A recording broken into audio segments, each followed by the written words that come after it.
नमस्कार दोस्तों, मैं डॉक्टर अंकुर, मुंह एवं दंत रोग विशेषज्ञ आज आपको बताऊंगा रूट कैनाल ट्रीटमेंट के बारे में या फिर दांत की नस का इलाज जो होता है वो क्या होता है, इसके बारे में आज हम लोग बात करेंगे।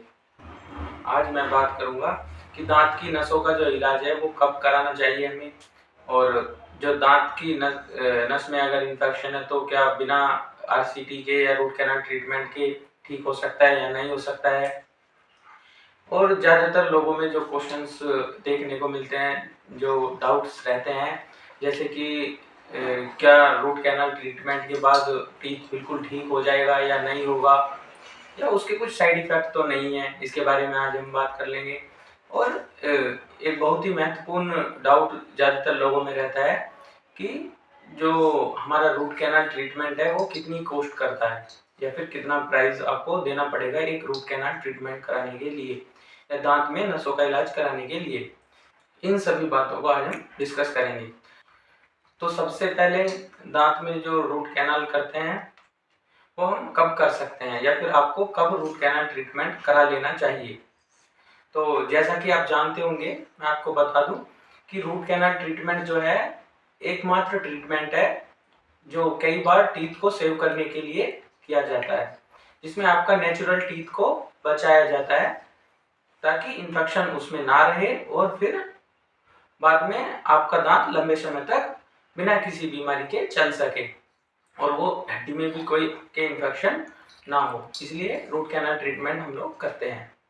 रूट कैनाल ट्रीटमेंट हमें कब कराना चाहिए, इसको जानने के लिए सबसे पहले आपको पता होना चाहिए कि उसमें हम लोग क्या करते हैं।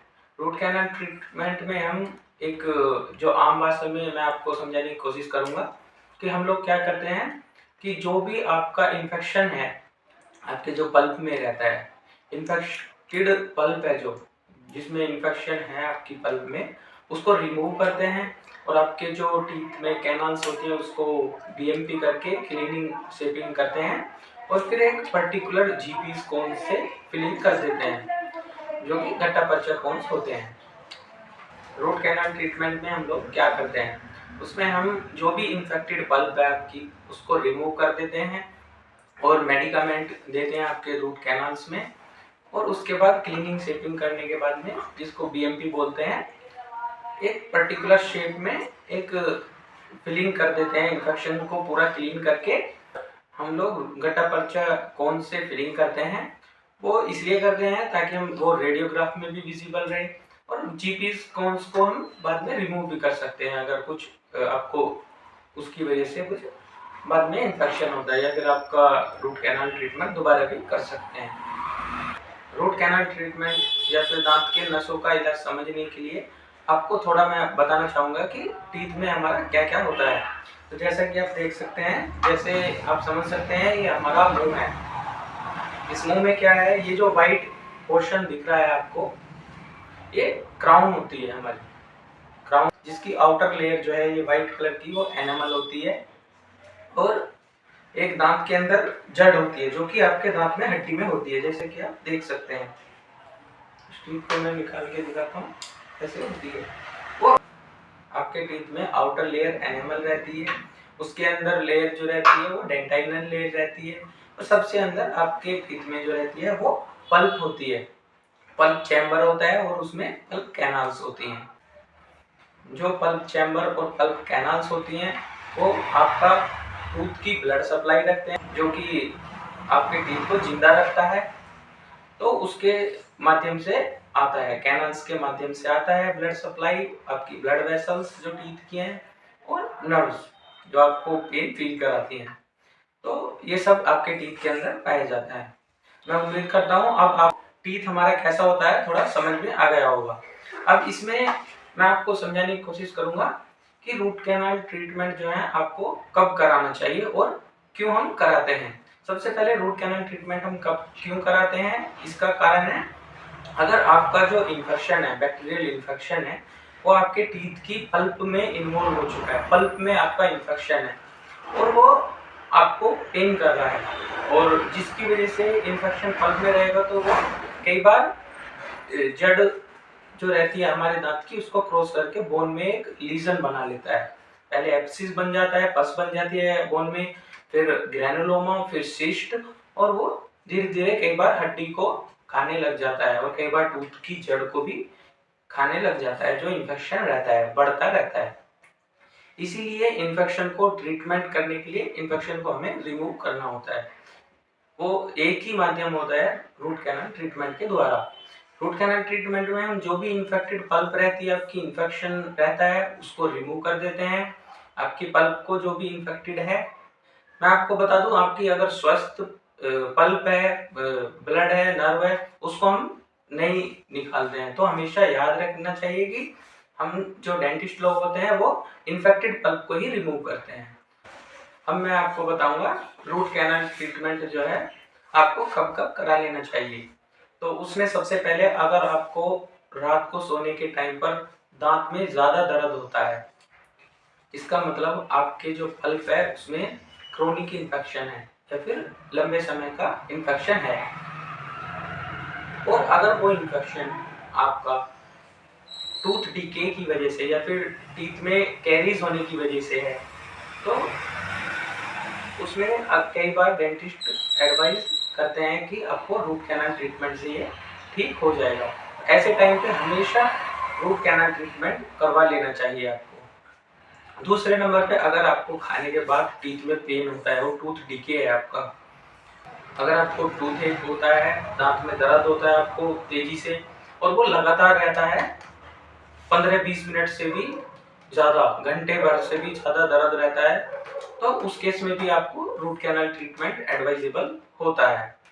और आप देखे होंगे कुछ पेशेंट्स को ठंडा गर्म लगता है, सेंसिटिविटी रहती है, उनके टीथ घिस चुके होते हैं, तो उन केस में कई बार हम लोग क्या है, सीमेंटेशन नहीं कर पाते हैं, तो उस वजह से उनको ठंडा गर्म बरकरार लगता रहता है।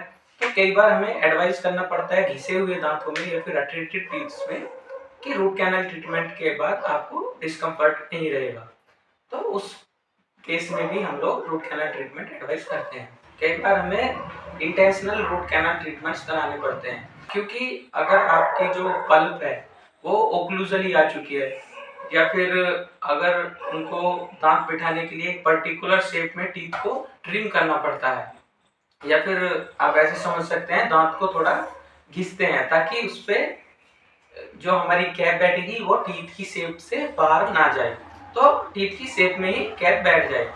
तो उस केस में अगर कई बार हम घिसते हैं अबटमेंट टूथ को या फिर सपोर्टिंग टूथ्स को ब्रिज देने के लिए या एफपीडी देने के लिए, तो उस केस में अगर पल्प एक्सपोज हो जाती है तो कई बार रूट कैनाल ट्रीटमेंट करके एज अ अबटमेंट हम उस टूथ को यूज कर सकते हैं। तो इन सभी कारणों की वजह से रूट कैनाल ट्रीटमेंट करना पड़ता है। और भी बहुत सारे कारण हो सकते हैं, जैसे कि आपको ट्रॉमा हो गया है, अगर किसी पेशेंट्स को रोड ट्रैफिक एक्सीडेंट हुआ है या फिर चोट लगने की वजह से ज़्यादातर आगे के दांत टूट जाते हैं, तो उसमें अगर पल्प एक्सपोज हो जाती है तो उसमें हम लोग रूट कैनाल ट्रीटमेंट एडवाइस करते हैं। उस टाइम पर भी रूट कैनाल ट्रीटमेंट डेंटिस्ट से कंप्लीट करा लेना चाहिए। अगर उस टाइम पे पेशेंट सिर्फ पेन रिलीफ, पेन किलर लेकर यह सोचता है कि ये दांत ठीक हो जाएगा, तो ऐसा नहीं होता है।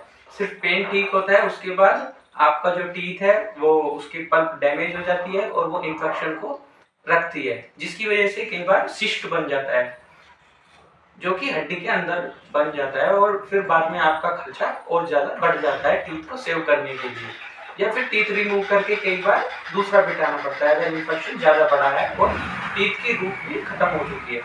तो इसीलिए अगर आपको एक्सीडेंट हुआ है, डेंटिस्ट आपको एडवाइस कर रहे हैं रूट कैनाल ट्रीटमेंट कराएं, तो आपको टाइम से ही रेगुलर विजिट के साथ डेंटिस्ट से रूट कैनाल ट्रीटमेंट को कंप्लीट कराना है, तो आप उस टीथ को ज़्यादा लंबे समय तक चला पाएंगे। और भी बहुत सारे केसेस हैं जिनमें आपको रूट कैनाल ट्रीटमेंट करवाना बहुत ज़रूरी हो जाता है। जैसे कि अगर आपने पहले पल्पाइटिस यानी कि पल्प इन्फेक्शन में या टीथ के जो नस के इन्फेक्शन को ट्रीटमेंट नहीं कराया रूट कैनाल, तो उसके बाद कई बार हड्डी सूज जाती है आपकी, या फिर मसूड़े फूल जाते हैं, पस बन जाती है हड्डी में, और या फिर सिस्ट बन जाता है, तो ऐसे केस में रूट कैनाल ट्रीटमेंट एडवाइजेबल रहता है।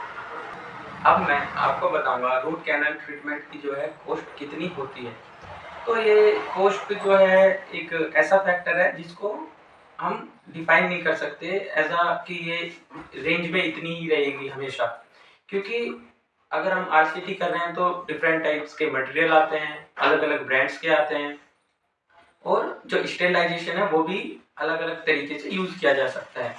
जैसे अगर डेंटिस्ट आपके ऊपर हाई एडवांस्ड टेक्नोलॉजी यूज कर रहे हैं, रोटरी से भी आप देखे होंगे, आजकल जो रूट कैनाल ट्रीटमेंट डेंटिस्ट करते हैं वो रोटरी से करते हैं या फिर एंडोमोटर से करते हैं, जिसमें रोटरी फाइल्स आती हैं स्पेशल, तो कॉस्ट बढ़ जाती है। और उसी के साथ बहुत सारे मटेरियल भी ऐसे रहते हैं एडवांस, और स्टेरिलाइजेशन कैसा है तो उस पर डिपेंड करता है कॉस्ट कितनी है। स्टेरिलाइजेशन कम रखेंगे और तो वो कम प्राइस डेंटिस्ट आपके रूट कैनाल ट्रीटमेंट में कर देंगे। अगर ज़्यादा हाई ब्रांडेड यूज करेंगे, स्टेरिलाइजेशन सुपीरियर रखेंगे, तो रूट कैनाल ट्रीटमेंट की कॉस्ट भी बढ़ती जाती है। लेकिन मैं आपको इसके माध्यम से एक ही बात बताऊंगा, हमेशा रूट कैनाल ट्रीटमेंट डेंटिस्ट से कराना चाहिए। अगर आपको कॉस्ट में कुछ इशू है तो अपने डेंटिस्ट से कन्विंस कर लेना चाहिए, तो वो आपको हिसाब से प्राइस जो है वो नेगोशिएबल कर सकते हैं। तो इसीलिए आपको क्या है, रूट कैनाल ट्रीटमेंट डेंटिस्ट से ही कराना है। कि रूट कैनाल ट्रीटमेंट की रेंज में जो कॉस्ट रहती है कितनी रहती है, वो लगभग 2500 रहती है नॉर्मल, जो इंडिया के अंदर या फिर दिल्ली एनसीआर में रहती है। मैं दिल्ली एनसीआर में प्रैक्टिस करता हूँ, तो 2500 एक एवरेज कॉस्ट है रूट कैनाल ट्रीटमेंट की, और वो 5000 तक भी रूट कैनाल ट्रीटमेंट उसका है। और कई बार आपको रूट कैनाल ट्रीटमेंट के बाद डेंटिस्ट एक क्राउन एडवाइस करते हैं या फिर कैप, जिसको आप लोग जानते हैं कि कैप, टीथ कैप जो होती है, या फिर टूथ क्राउन हम लोग बोलते हैं, वो एडवाइस करते हैं। तो वो भी आपको बिठा लेनी चाहिए जैसे डेंटिस्ट बोले, तो वो भी आपके लिए बहुत ही हेल्पफुल रहेगी। अगर आप टूथ में क्राउन नहीं बिठाएंगे तो उससे क्या होगा, आपका tooth already root canal treatment के बाद सीमेंट निकल जाता है, कई बार टूथ फ्रैक्चर हो जाता है, क्योंकि आप लोग उसको as a normal teeth use करते हैं, तो उसको फ्रैक्चर होने के चांसेस ज़्यादा बढ़ जाते हैं as compare to normal teeth. तो इसीलिए हमेशा डेंटिस्ट कई बार एडवाइस करते हैं कि आपको root canal treatment followed by जो क्राउन है वो रहना चाहिए, या फिर स्टेनलेस स्टील क्राउन बिठा लीजिए। अगर आपको वो भी अलग अलग वेराइटीज में आती हैं जो क्राउन्स रहती हैं, तो कोई भी बिठा सकता। मैं उम्मीद करूंगा ये वीडियो आपके लिए हेल्पफुल रही होगी। अगर आपको इसके बाद भी कोई भी डाउट है तो आप कमेंट सेक्शन में पूछ सकते हैं। धन्यवाद।